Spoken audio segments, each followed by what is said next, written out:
السلام عليكم ورحمة الله تعالى وبركاته. مقعي وفارع عبد السلام waxaan rabaa halkan baaqna uga diro nimanka gaalka isku diray aan tuso waxayna badeen halkan waxaan aad u jeedo baad ma han waa baraf gaarigaana wataa way dhaqaaqi la yahay baashaana ku xiraya waxaan rabaa inaan ku tuso dhibta aad maaragtay na badeen dalka aan leenahay barwaaqada uu leeyahay إذا هدأت واحدة قوة يستاهل. ربما كان يسكدر يروحون ملايين يعطين واليه. كاري على ملايين يعطين واليه ملايين ياه. مقعي وفرح بسلاد واحد هاي نك الصومالي وعقل حن واحد ربعنا منك قال كعيس كدر إن باق عنو درو. أنا تصه وحين بدين. إسدل كي نروح نضري. كاري على والله واقف ماشي على قاعد وعي. أنت كاري يسكدر. أنا قام مارك تكفيه. baashaan ku xirayaa gaariga si aan meesha uga tago dibta ay haysata walaalle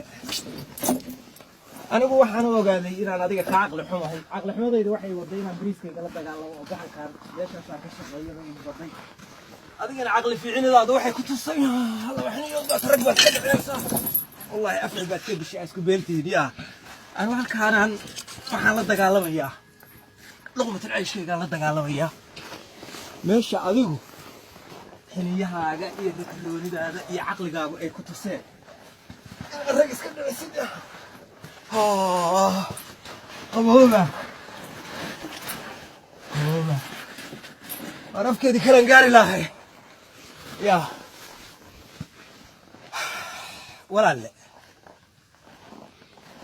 ilaahay ha ku guuleeyo waxaan ku dhihi lahaa intaan nid diri lahayd dusha aad oo dhagax doono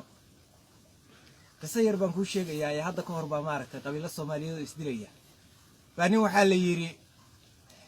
wareerkii waa la lahayo afar baa ka dhimatay maaragtay waxa weey soo gurmo